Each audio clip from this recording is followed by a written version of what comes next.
ಮಹಾರಾಷ್ಟ್ರ ಶಿಕ್ಷಕರ ಅರ್ಹತಾ ಪರೀಕ್ಷೆ ಅಂದ್ರೆ ಟಿಇಟಿ ಪ್ರಶ್ನೆ ಪತ್ರಿಕೆ ಸೋರಿಕೆ ಪ್ರಕರಣ ರಾಜಕೀಯವಾಗಿ ಹೊಸ ತಿರುವು ಪಡೆದುಕೊಂಡಿದೆ. ಪರೀಕ್ಷೆ ರದ್ದಾದ ಬೆನ್ನಲ್ಲೇ ಕಾಂಗ್ರೆಸ್ ನಾಯಕ ಹಾಗೂ ಲೋಕಸಭೆಯ ಪ್ರತಿಪಕ್ಷ ನಾಯಕ ರಾಹುಲ್ ಗಾಂಧಿ ಮಹಾರಾಷ್ಟ್ರ ಮುಖ್ಯಮಂತ್ರಿ ದೇವೇಂದ್ರ ಫಡ್ನವೀಸ್ ಸರ್ಕಾರದ ವಿರುದ್ಧ ತೀವ್ರ ವಾಗ್ದಾಳಿ ನಡೆಸಿದ್ದಾರೆ.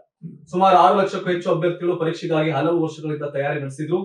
ಅರ್ಜಿ ಶುಲ್ಕ ಪಾವತಿಸಿ ದೂರದ ಪರೀಕ್ಷಾ ಕೇಂದ್ರಗಳಿಗೆ ಪ್ರಯಾಣಿಸಿ ಪರೀಕ್ಷೆಗೆ ಸಜ್ಜಾಗಿದ್ರು. ಆದ್ರೆ ಪ್ರಶ್ನೆ ಪತ್ರಿಕೆ ಸೋರಿಕೆಯಿಂದ ಪರೀಕ್ಷೆಯನ್ನು ರದ್ದುಪಡಿಸಲಾಗಿದ್ದು 2 ವಾರಗಳ ಕಳೆದರೂ ಹೊಸ ಪರೀಕ್ಷೆಯ ದಿನಾಂಕವನ್ನ ಸರ್ಕಾರ ಘೋಷಿಸಿಲ್ಲ ಅಂತ ರಾಹುಲ್ ಗಾಂಧಿ ಆರೋಪ ಮಾಡಿದ್ದಾರೆ. ಈ ಕುರಿತು ಸಾಮಾಜಿಕ ಜಾಲತಾಣ ಎಕ್ಸ್ ನಲ್ಲಿ ಪೋಸ್ಟ್ ಮಾಡಿರ್ತಕ್ಕಂಥ ರಾಹುಲ್ ಗಾಂಧಿ, ಪ್ರಾಮಾಣಿಕವಾಗಿ ಶ್ರಮಿಸಿದ ಅಭ್ಯರ್ಥಿಗಳೇ ಇಂದು ಸಂಕಷ್ಟ ಅನುಭವಿಸುತ್ತಿದ್ದಾರೆ. ತಪ್ಪು ಮಾಡಿದವರು ಹೊರಗೆ ಓಡಾಡ್ತಿದ್ದಾರೆ, ಆದ್ರೆ ಶಿಕ್ಷೆ ಮಾತ್ರ ಅಭ್ಯರ್ಥಿಗಳಿಗೆ ಸಿಗುತ್ತಿದೆ.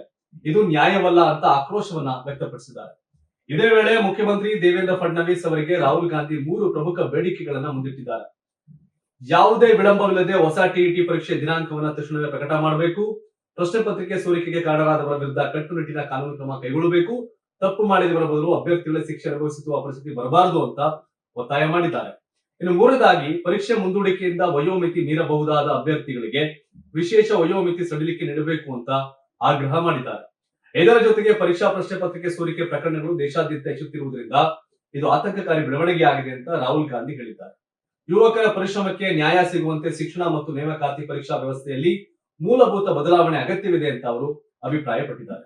ಅಲ್ಲದೆ ಜುಲೈ 17ರಂದು ಉತ್ತರಾಖಂಡದ ಡೆಹ್ರಾಡೂನ್ನಲ್ಲಿ ಸಾರ್ವಜನಿಕರೊಂದಿಗೆ ಈ ವಿಷಯದ ಬಗ್ಗೆ ವಿಶೇಷ ಸಂವಾದ ನಡೆಸುವುದಾಗಿ ರಾಹುಲ್ ಗಾಂಧಿ ಘೋಷಿಸಿದ್ದಾರೆ.